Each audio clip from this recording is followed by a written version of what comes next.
Welcome to a new daily top Askreddit video. Today's topic. What is the scariest story you know that is 100% true? Was working the evening shift at a gas station. Man comes in all disoriented. I go to help him out. He has a gash on his head and doesn't know where he was. I couldn't see any crashes around, so assumed he had fallen or something. Normally we are supposed to stay inside the glass shielded register area whenever anyone is in the store. I, being a nice human being, went to help while calling the police /EMS. They got there and checked him out. They thought his head may have been fractured. Took him to the I went back to work. Cops stopped back by for some coffee a few hours later. They told me the guy got hit by a baseball bat trying to break into a little girl's bedroom and was wanted for rape and murder in 2 other states. I never left the register area at night again. Kudos to the slugger that hit him. Plot twist, it was the 6-year-old. You sending him to the probably helped with the police getting a hold of him. And even then, didn't know how he'd been injured. He just saw an injured person and his first reaction was to help him. That's definitely a good thing, even if the guy ended up being a filthy kiddie rapist. The Lake Yos disaster. The lake periodically belches a cloud of invisible carbon dioxide gas that suffocates everything within a 16-mile radius. In 1986, over 1,700 people and all their livestock died without even understanding what was happening to them. My science teacher in high school was in the Peace Corps and one of the first people to come across this village after it happened. He said it was so eerie because all the flies and mosquitoes had died and it was so silent. All the flies and mosquitoes had died. This scares me far more than the death of the people and livestock. Because no matter where you go, you always expect for at least one fly or mosquito to be there. But to find even those things dead, my God. Just imagine swimming or standing near a lake and it just randomly starts fizzing like someone shook and opened a giant can of soda. That's basically what happened. Some lakes have fountains in them to prevent this from happening. From the Wikipedia article, it looks like it was a bit more than fizzing. They think it created an 82-foot wave of water /foam and swept away one side of the lake. Also, all of the trees near the lake were knocked down.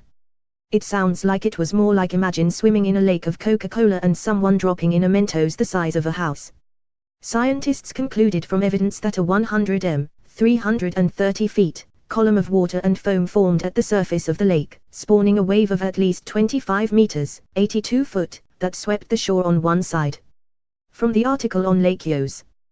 That describes the CO2 eruption. I'm sure you're right that some lakes will just fizzle.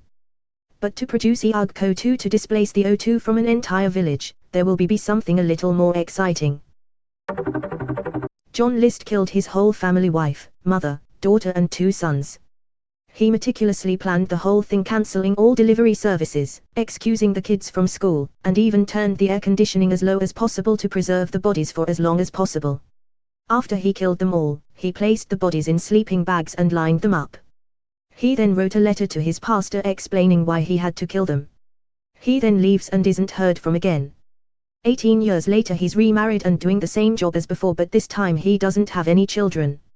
He's finally arrested after a tip was given to the FBI. Crazy thing is that because he planned it so well, the bodies weren't discovered until a month after the murders, so he had a huge head start and essentially started a new life in the same career and was heavily involved in a new church down in Virginia. Took 18 years to capture him. What did the letter say that he left? He pretty much explained that he killed his family to ensure their entry into heaven because he was worried they were straying from their faith. So in a way, he thought he was saving their souls. Fun fact. His original family home, the one where he murdered his family and left their corpses to rot, had a previously UN-noticed original Tiffany stained glasses window worth around $500,000. He cited financial strain / not wanting his family if he was broke as part of the reason for murdering them. Whoopsie. The story of Mary Vincent always stands out to me. In 1978, 15-year-old Mary was hitchhiking. A man named Lawrence Singleton picked her up. He brutally raped her, and eventually made her get out of the car. She planned to run, but he noticed, and cut both her arms off. He threw her into a ditch / ravine and left her to die. She packed her stumps with mud to stop the bleeding and spent all night crawling out. She eventually makes it to the highway and starts walking, naked and covered in blood. The first car that saw her sped away in fear. The second car was a couple on their honeymoon. They picked her up and she survived. Edited to add, I was in a rush when I wrote this, so you should definitely read more into the story, it's crazy. From the horrific act itself, to the court proceedings, to the fact that he hardly served any time. What really upsets me most about this is that Singleton was released from jail for good behavior and went on to murder a different woman a few years later, Roxanne Hayes. I think in these scenarios we can safely say that if you can rape someone, chop their fucking arms off and leave them to die, you aren't ever safe to be released. The part of this story that fucked me up was she tried to run, he grabbed her by the arm and turned and hacked her with the hatchet. She said she watched as her dismembered arm clung to his forearm after he separated it. How do you get to the point where you are hacking someone's arm off with a hatchet? That's a different level of depravity that I hope to never encounter. It wasn't just a ditch. It was a steep embankment where the highway had been built up, approximately 30 feet deep.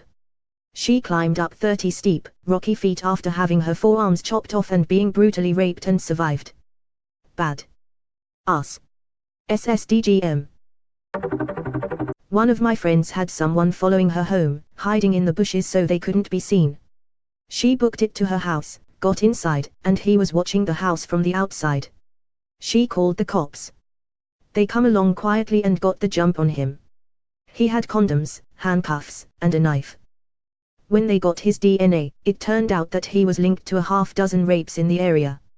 She credits her regimen of running sprints to outrunning him that night and firmly believes she would have been raped if she couldn't outrun him then. Rule #1, cardio. Rule #2, double tap. Not trying to make light of the story or anything, but he actually had condoms. Never thought of a rapist doing protected sex. It happens quite a lot, I think. Very little chance of depositing any DNA and thus less chance of getting caught. The same way you'd wear gloves when carrying out a crime if you were even slightly using your brain. In my town in the early 80s there was a notorious killer that had all of BC, Canada on watch. My wife's mother, years and years before I knew them, had been home alone while her husband was in England doing tree surgeon work, arborist. She was in her laundry room when a man walked up from her basement, completely scaring her. She freaked out and said, "What the hell are you doing here?" He said he was friends with her husband and was just coming to see if he was here. Apparently he told him he could just walk in. Which she knew was bullshit. She was smart enough to tell him that he was just at the store and would be back any minute. He said he would wait outside for him. As soon as he left she called the police, but he was long gone by the time they got here. 2 weeks later, the killer was caught, his mugshot put on TV, and it was the guy in her house. Edit, the guy's name was Terry Driver. Here's a link to his wiki. My family has a similar story and I'm pretty sure some of you serial killer buffs out there might figure out who it is before the reveal because their story is pretty unique. When my parents were in college they went on a trip down to Florida. They had met through mutual friends and were down there together but hadn't gone on a date yet. My dad and one of his friends were planning to meet my mom and some of her friends at a hotel, but being the carefree college guys they lost track of time and realized it was impossible to get to the hotel on time by walking. They decided the best solution to their problem was to hitchhike, and a car with 2 women picked him up. Everything seemed fine until the driver asked them if it was okay to stop for gas. My dad and his friend agreed it was no problem since they were making good time, and she drove into a gas station. She then pumped her car full of gas before hopping back in and flooring it, basically stealing the gas with 2 hitchhikers in the back. My dad and his friend were beginning to freak out when she pulled a gun from under her seat and asked, "Are we gonna have a problem?" or something like that. My dad and his friend shook their heads vehemently because what else do you do in that situation? She then drove them to the hotel and dropped them off without so much as a scratch, and they kinda thought nothing of it until the news started reporting on a serial killer in Florida known as Eileen Wuorose. He took one look at her picture and instantly recognized her as the driver. The only reason my dad thinks she didn't straight up kill them was because they were super polite and respectful to her, and her victims were usually scumbag guys trying to take advantage of her. TL, drive, Eileen Wuorose is the reason my dad got to his first date with mom on time. Edit, spelling. Gee, this is the craziest How I Met Your Mother story I ever heard. Holy shit, this is horrifying. What a smart woman. Seriously, that's creepy AF. If she hadn't said he would be home any minute she would be dead. An acquaintance of mine sent his son to triathlon camp in Texas. A week later, his son came back from camp. The next day, the son was complaining of a headache. 4 days later, he was dead. Healthy, happy, fit 12-year-old 1 week, dead the next. Turns out the lake had Eagleria fowleri, the brain-eating amoeba. Nothing scares me as irrationally as already being dead and waiting for your body to catch on. Link for those interested. Eagleria is terrifying to me. You can get it just from getting water up your nose swimming in a lake, or, I've heard but I'm too lazy to check, there have been people who got it from using a Yeti pot. Yep, the amoeba needs to come into contact with the top of your nose, so you have to snort the water. Or, if you happened to live in Louisiana in 2013, they weren't using enough chloe in the water supply, so people using Yeti pots with tap water were exposed. The good news is that the brain eaters really like specific conditions. They like very warm, 80 degrees Fahrenheit plus, Staygat water with zero salt or chlorine. So even a little bit of chlorine or bromine is enough to protect yourself. In the US, only lakes in the South, Texas, Louisiana, Florida, Georgia, etc. meet those conditions, and humans don't want to spend a lot of time in that water since it's usually pretty gross. Even then, you still have to get the water up your nose. Water skiing or jet skiing are the two common causes. Edit, also cases in MN and AS. Interestingly, there was a guy here who did a number about a treatment. You just have to move quickly, because once a person loses their sense of smell, it's already over, because the amoeba have eaten your olfactory bulb, the part of your brain responsible for smelling.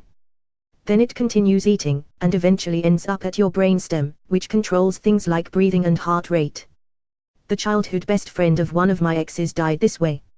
Maybe not of this exact amoeba, but a waterborne amoeba that ate him neurologically. I did not know there was such a thing at the time. I had no fucking idea. So when my ex told me about this, I laughed. I assumed he was pulling my leg, being an asshole, lying to me. No. It was absolutely true and I was the asshole. I have had an absolute horror of these amoeba ever since. When signs say do not swim, there's a really good fucking chance they're indicating something like this. Don't fucking swim, people. Don't swim. Which of course that poor little boy cannot be blamed for. How absolutely awful. It does sound like something an elementary kid makes up, right? He had his brain eaten. From the inside out. At first he couldn't smell, then he couldn't talk, then he was dead.